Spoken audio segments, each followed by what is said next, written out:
Having now cooperatively controlled spaceships, prepared a variety of foods, moved furniture, and serviced race cars, I was curious to see what developers would come up with next to test the patience and communication skills of players in the same room. In the case of Servonauts, the answer is apparently the dispensing of specific types of fuel, and while that may sound simple, the developers have quickly come up with a variety of ways to make it a challenge.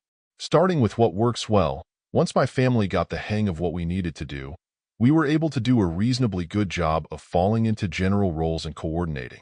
Granted, 3 players does feel like it makes for an imbalance. I think even player numbers would be more optimum, but as long as you're communicating and being patient, it can work. The key is really learning how best to position your differently colored pump stations so that you're able to connect them easily a few different ways. Static pipelines that are usually towards the middle of the screen can be critical to your success, but learning which placements are the best and how to creatively network your fuel can take some time. We had great success crisscrossing further into the game than you'd have expected on paper, and that did make for an enjoyable degree of creativity in places.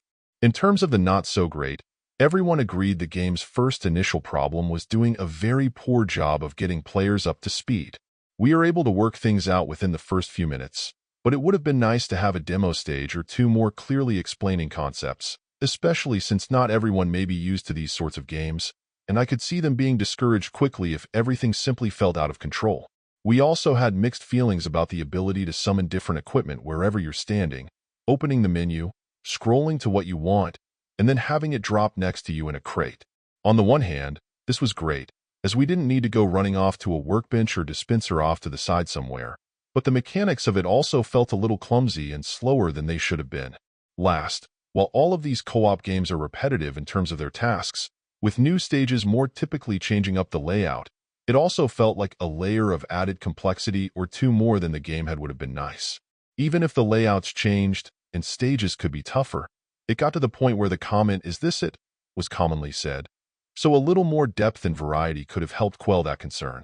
In the end, I can't say that Servonauts feels like any sort of revolution, but it is at least well implemented overall and feels distinct enough that it isn't copying off of the competition too much.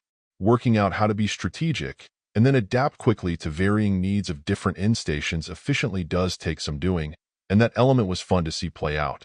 Ultimately, these sorts of titles do live and die based on the people you're playing with, though, where their skill level is at, and whether everyone is able to get in the groove. I think there are more casual-friendly co-op titles out there, but this at least does well in the middle of the pack in terms of both quality and skill level required. Overall, my final score for the game ended up being a 7.7, and if you're interested in picking it up, it's currently available on the Switch eShop for $14.99. Thank you for taking the time to listen to this review, and if you'd like more information or ideas of indie games worth checking out on Switch, be sure to click on the link provided in the description. Until next time.